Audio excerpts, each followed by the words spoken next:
Hey, oh my God, I wanted to tell you about the date I just had. Yeah, how'd that go? Amazing. This guy is like my twin flame or my soulmate. I just felt instantly attracted to him. Like he says all the right things and he's so good looking. Oh my God, that's awesome. Like, what is he interested in? Hmm, I'm not really sure. He kind of asked me a lot of questions about myself, which was so refreshing. So many guys just want to talk about themselves. So, what did you learn about him? Well, he works in an office and he has a big family. Apparently, he's super close to his mom, which is so sweet. That's nice, but like, did you guys go into deeper questions? Like, I know spirituality means a lot to you. Oh, I think I was too nervous to talk about that. Like, what if I scare him off on the first date? I think he's an atheist, which I'm not thrilled about, but I'm sure we can make it work. Oh, um, but I know spirituality is like a big part of who you are. I mean, you can't just stop talking about crystals and chakras, and I feel like you should be with somebody who gets that. Yeah, I guess, but he said he was my twin flame and that he was falling in love with me. You guys just met and went on your first date, and he said he was falling in love with you. Yeah, I mean, he didn't say I love you or anything. Is that weird? Kinda. So what else did you guys talk about? He just kept telling me how beautiful he thought I was, and he bought me flowers. Oh my God, look at these. And a giant teddy bear and some chocolates because, Valentine's Day is coming up. Wow, he really got you all that stuff. Yeah, is that a bad thing? I don't know. It seems like maybe he was trying too hard. He also might have told me that he wants to take me on a vacation if we were boyfriend and girlfriend. Whoa, don't you think that's rushing things a little bit? I don't know. I feel weird now. I felt like I was on cloud nine, and now I'm not sure. Have you ever heard of the term love bombing? No, what's that? Here, watch this YouTube video and it'll tell you all about it.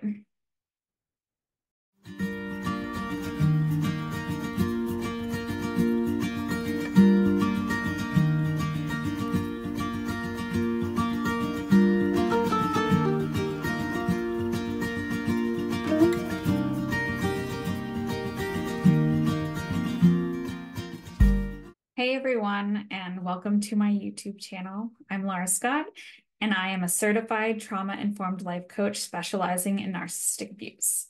So today what we're going to talk about is why the narcissist loves Valentine's Day so much. And specifically, we're going to talk about the topic of love bombing. So I have here the definition, according to Psychology Today, of love bombing.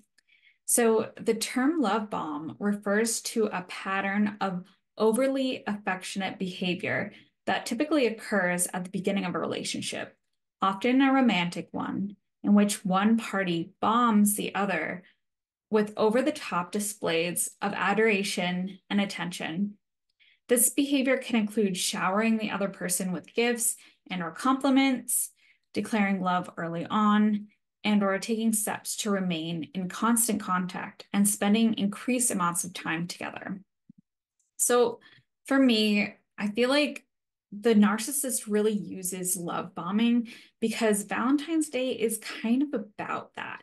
And I'll define what the difference between love bombing and romance is because it's okay to have a little bit of romance. It's okay to have a little bit of give and take and romantic gestures, but there is a fine line between love bombing and romantic gestures, and I'll get into that later on in the video. So, what is the difference between being romantic and love bombing? So, I feel like with love bombing, they start off really quick and want to draw you in. So the purpose of love bombing is to do all these gestures in order to gain something from you. So they often try to pull you in really quick. They try to get you to believe their story. Sometimes they tell elaborate stories. Sometimes they give grand gifts. Sometimes they tell you that they're your soulmate, they're your twin flame. They kind of tell you all these things in order for you to really believe them. And it's not always the case. They're often lying, and often, it's hard to tell the difference in the beginning. But there are some signs that you can obviously point out. So romantic gestures, they're often very slow. Sometimes when you're falling in love with somebody, I believe that, there is a fine line between love bombing and romance, because I think it's natural to want these grand gestures, to want to be wooed and to gain all of these different gifts, if you like, if that's your type of love that you like, if that's if it's words of affirmation, it's maybe hearing words like that. But yeah, sometimes it's just a little bit too much and too fast. And that's when you can kind of tell it's love bombing. So Valentine's Day is full of love bombing.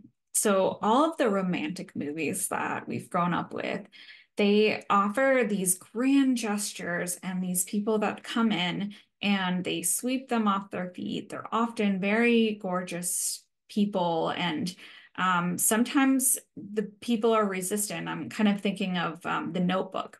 The scene in The Notebook where he's hanging off of that Ferris wheel and telling her that if she doesn't go on a date with him, that he'll drop, and that he'll like, and that honestly is a very good way of describing love bombing. It's stuff like that. Maybe it doesn't have to be that big or that extreme, but stuff like that where it's almost like forceful. It's almost like they're forcing you to make a decision or forcing you to feel a certain way in order to really rope you in really fast. And it often works because we are kind of programmed from these movies that these are a good thing, that these kind of gestures are really great.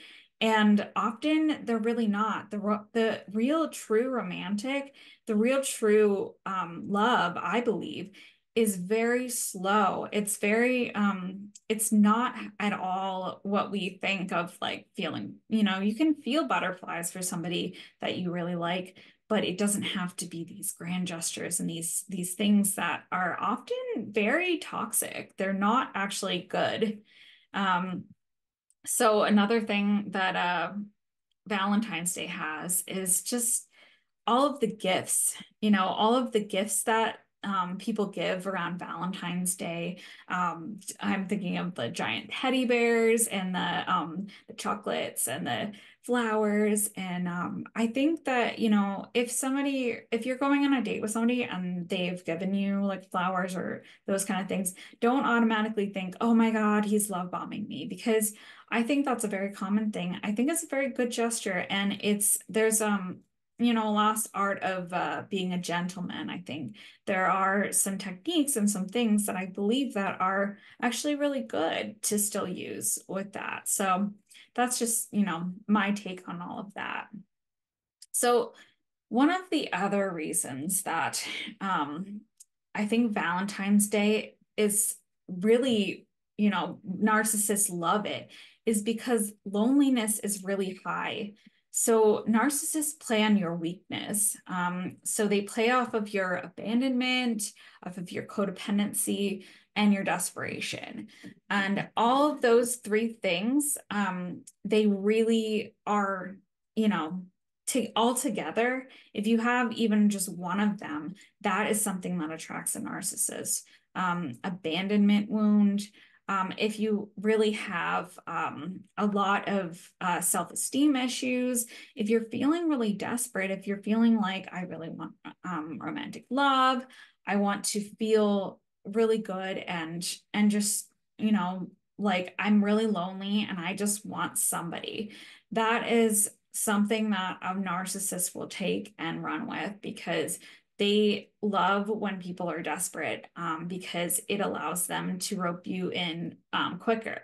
So one of my things is, um, doing self-care, doing things that you love, doing things to fill your cup, fill you up, doing things that, you feel like maybe you're sad because you're lonely and you feel like you've been single for Valentine's Day. But doing things that you love and filling your own cup before going to that romantic relationship to fill that need is a really good idea because a narcissist could swoop in really quickly and kind of latch on to that loneliness. And if you haven't really worked through a lot of your abandonment wounds, a lot of your childhood trauma and the things that you're dealing with, it's often what a narcissist will use, unfortunately. So let me look at my notes. Okay, so there is a metaphor that I'd like to talk about, and I've heard it. Melanie Tonya Evans talks about this on her coaching, on her YouTube channel, and a couple of different things that of her blogs and stuff. She's used this metaphor before, but I really like it. I enjoy it. Melanie Tonya Evans, if you don't know who she is, I will put a link to her in the comments. I'll put a link to her in the description because she's really helped me out a lot. A lot of my, codependent issues and a lot of narcissistic abuse, she deals a lot with that. But what I really wanted to talk about today was this pizza metaphor.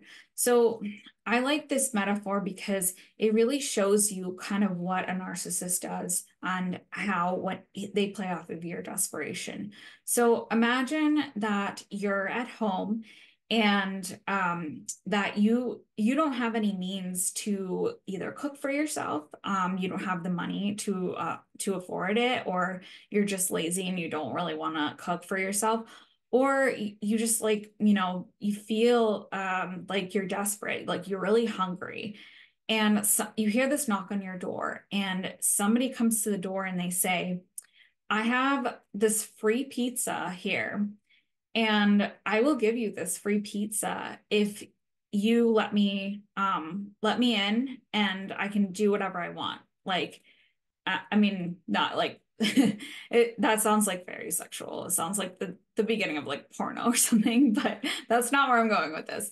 Essentially, what this person is saying is that if you let me, like, you can have this free thing, you can have this free pizza, this free food if you allow me into your space, if you allow me to be with you and those kind of things. And like the lady is really like, she's really desperate. She really wants this pizza. She's really hungry. And she said, okay, like, fine, I'll do whatever you want. I just like want this pizza.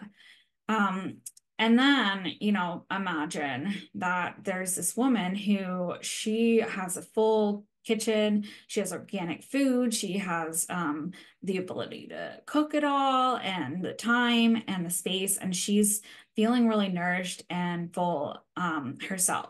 And she hears this knock on this door, and this person comes to the door and says, I will give you this free pizza if you do anything. You let me do anything. And she said, no, thank you. I don't want the pizza. I have all of this. I have this kitchen. Like, why would I want this?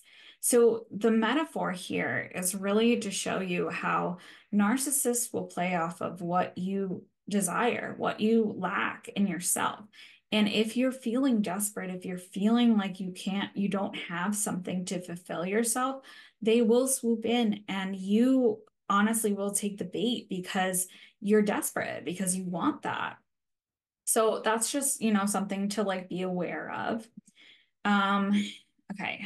So another reason that the narcissist loves Valentine's Day is grandiosity is seen as a good thing. So what is grandiosity?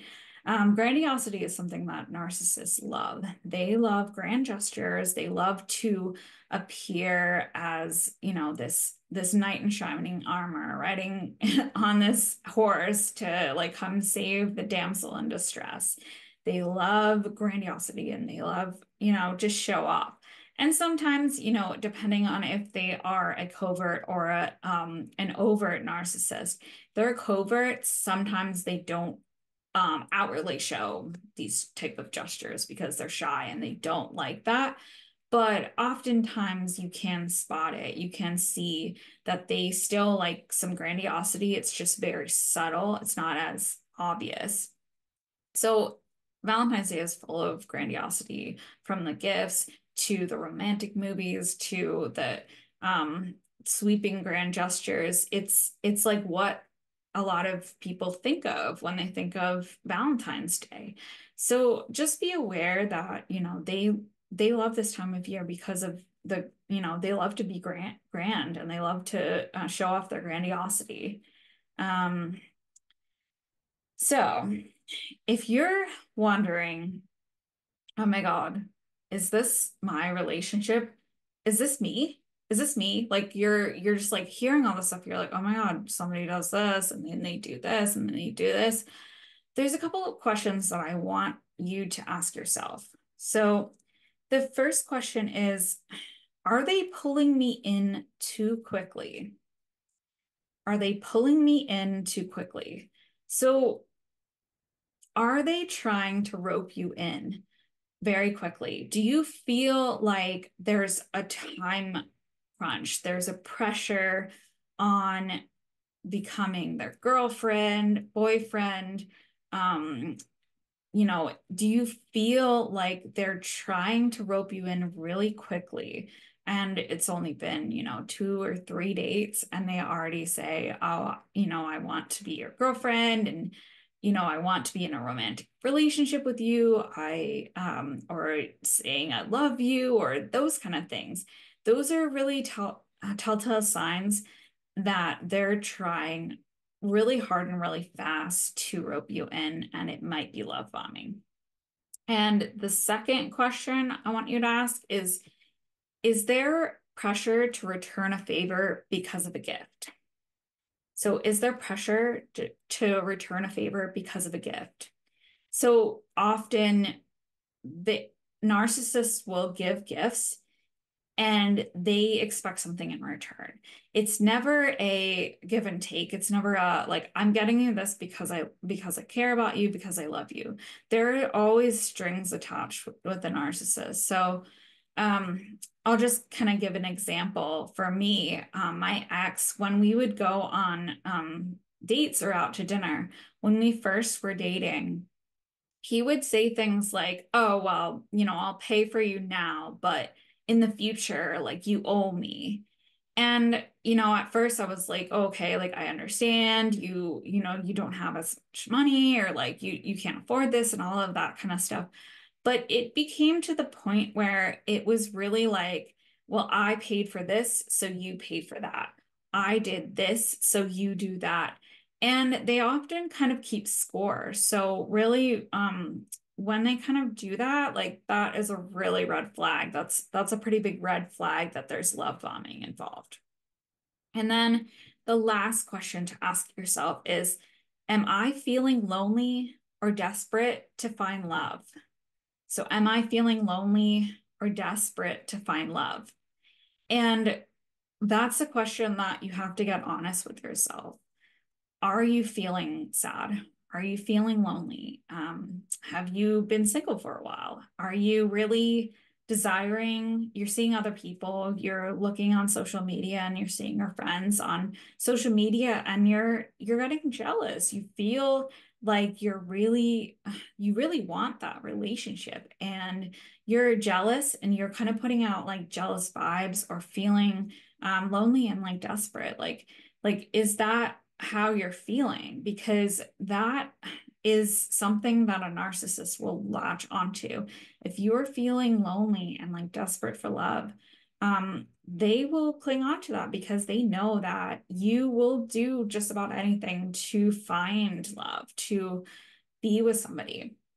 And, I know that some of these are, intense questions, and maybe you're thinking, oh my gosh, wow, like I have a lot of these, or I have some of these. I'm not quite sure.